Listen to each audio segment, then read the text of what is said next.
Monsieur le maire, bienvenue dans C'est-à-dire. Certaines personnes en situation de handicap souffrent encore de difficultés de déplacement en ville et ça peut parfois être un terrain hostile. Vous avez mis en place une commission communale d'accessibilité pour rendre la ville davantage inclusive depuis 2010. De qui est-elle composée et quelles sont ses missions ? Alors, effectivement, on a cette commission qui maintenant a de l'âge, parce que depuis 2010, ça fait du temps. Donc, elle est composée de personnes en situation de handicap, de représentants d'associations de personnes en handicap, de citoyens et des citoyennes, d'élus, et puis de personnel de l'administration des différents secteurs concernés par les travaux, pour l'essentiel d'ailleurs. Quelles sont leurs missions ? Alors, dans leur mission, ils nous conseillent, ils nous font remonter régulièrement les difficultés rencontrées, et puis ça nous arrive aussi de faire des déambulations avec ces personnes dans des parties de la ville pour vérifier ce qui va et ce qui ne va pas. C'est ainsi que j'avais vu avec un monsieur qui avait des problèmes, qui était aveugle, que la question de la hauteur des panneaux, même des panneaux de signalétique du code de la route, ça pouvait être un danger, puisque avec une canne on touche le poteau mais pas le morceau de panneau. Oui. Donc il y a des éléments concrets comme ça qui sont très utiles pour nous sur l'aménagement de la ville. Et du coup, suite à ces remarques, vous faites des modifications, des aménagements ? Oui, on fait. De toute façon, on a un budget annuel depuis. On doit être la ville de Hauts-de-Seine qui a le plus gros budget sur 9 ans. On dépense 800 000 € par an en termes d'aménagement sur la question du handicap. Alors, c'est quoi les derniers aménagements qui se sont tenus ? Alors là, comme ça de tête, j'en ai pas, mais on en a dans les écoles, dans l'installation d'ascenseurs. On a des aménagements de voiries pour réaménager, soit pour les personnes aveugles, avoir les petits picots au sol qui permettent de repérer quand on s'approche du trottoir, soit d'abaisser les trottoirs pour permettre aux personnes porteuses, avec un fauteuil, de pouvoir passer. Ça, ce sont des aménagements, mais on a eu, là, ça fait un moment, sur les ascenseurs de la mairie, c'est écrit en braille, et il y a l'idée aussi, dans beaucoup d'équipements, d'améliorer aussi sur ces questions de braille. Et puis, à l'accueil, à la démarcherie, nous allons installer le système, pour celles et ceux qui entendent difficilement, un système de dialogue avec l'agent de la démarcherie, de l'accueil en bas de la mairie. Au dernier conseil municipal, donc on a entendu vos différents champs d'action donc concernant l'aménagement. On en a un peu parlé de l'aménagement des bâtiments, les déplacements, l'habitat inclusif. Alors, peut-on revenir tout d'abord sur l'aménagement ? Et vous pouvez intervenir sur tout ou il y a des choses pour lesquelles c'est plus compliqué ? On peut intervenir sur tout ce qui est de notre ressort, mais par exemple, sur les commerçants, faire en sorte qu'on puisse accéder par une rampe, ce qui est obligatoire depuis maintenant plusieurs années. Ce qu'on peut faire, c'est intervenir auprès du commerçant, le signaler pour qu'il fasse, mais c'est pas nous qui allons faire les travaux.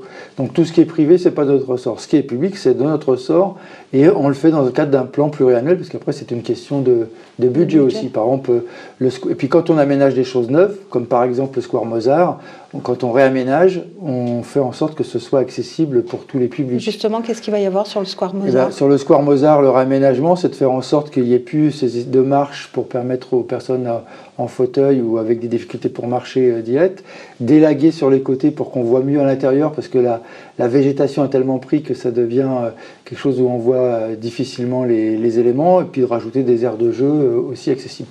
On a un projet certainement dans l'année qui vient ou dans les 2 années, aussi d'aménagement de jeux pour enfants porteurs de handicap, ce qu'il n'y a pas dans la ville et qu'il faudrait qu'on installe. Ça, on reviendra dessus. Donc oui. Pour 2023, c'est ça ? Peut-être 2023 ou 2024. Il faut voir les projets et les budgets qu'on peut consigner. Alloué.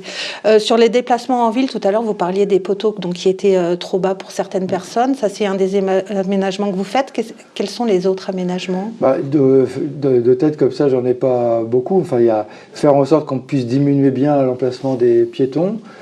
On réétudie le fait d'éviter de mettre des pavés maintenant. Alors c'est quelque chose que j'ai demandé à l'administration sur les bateaux. Aujourd'hui, on met des pavés parce que c'est ce qui coûte moins cher aux propriétaires quand ils doivent refaire leur bateau. Ça coûte moins cher de faire des pavés. En même temps, les pavés, souvent, ça se décèle, c'est pas très régulier. Et pour les personnes en fauteuil roulant, mais comme les personnes avec une poussette, c'est pas pratique. Ou des talons ou autre, c'est pas pratique. Donc je me demande au service d'essayer de voir si on peut pas à nouveau bitumer ces endroits-là. On a entendu que l'enseigne Boulanger prévoit des horaires spécifiques pour les personnes qui souffrent d'autisme. Carrefour aussi propose des créneaux où les magasins baissent les lumières. Est-ce que vous pensez qu'il y a une possibilité pour que cela s'étende à d'autres commerces de la ville? La possibilité existe puisque des commerçants le font et ça fonctionne. Donc l'idée c'est que nous on popularise cette expérience, que l'on montre que ça fonctionne bien, que ça aide à faire venir une autre clientèle pour eux, parce que ils ont surtout un problème de vente, et donc ils puissent le faire pour attirer plus de personnes et rendre la vie plus agréable pour les personnes, notamment porteuses du syndrome d'autisme. Donc on va diffuser l'information, ça va être l'élément majeur, et après c'est que leur volonté qui compte. Pour qu'ils puissent l'adapter. Le Noël des enfants porteurs de handicap ne se tiendra pas cette année. Vous avez changé de dispositif, pourquoi? Et qu'est-il prévu? Il y aura un Noël pour les enfants porteurs de handicap, mais on ne réunira pas tous les enfants pour regarder le même spectacle, parce qu'avec du recul, on se dit que ça ne va pas, ce que l'on proposait, puisqu'on avait des tout petits enfants et des grands enfants, et qu'on faisait le même spectacle pour tout le monde, donc ce n'était pas très adapté. Et donc le dispositif change, on leur offrira des places de cinéma, mais dans un cinéma adapté, qui permet, enfin sur des projections adaptées, pas un cinéma adapté, mais une projection adaptée, qui permet à des enfants porteurs de différents handicaps de suivre un film, même s'ils sont un peu agités, s'ils sont un peu bruyants, tout cela peut se passer en lien avec une association qui nous aide et qui nous aidera à démarrer ce processus de meilleur accueil d'enfants porteurs de handicap sur des actions culturelles. Alors, pourquoi le cinéma plus spécifiquement? Parce que pour l'instant c'est sur le cinéma qu'on a trouvé des interlocuteurs avec cette association-là, et puis matière avec des films adaptés pour ce public. Mais si on peut le travailler, et certainement qu'on le pourra sur d'autres équipements culturels, on le fera. Je sais que le conservatoire accueille déjà des enfants porteurs de handicap, mais c'est plutôt dans le cadre des apprentissages, pas dans le cadre d'un spectacle à la demande. On arrête là, on se retrouve la semaine prochaine dans C'est-à-dire.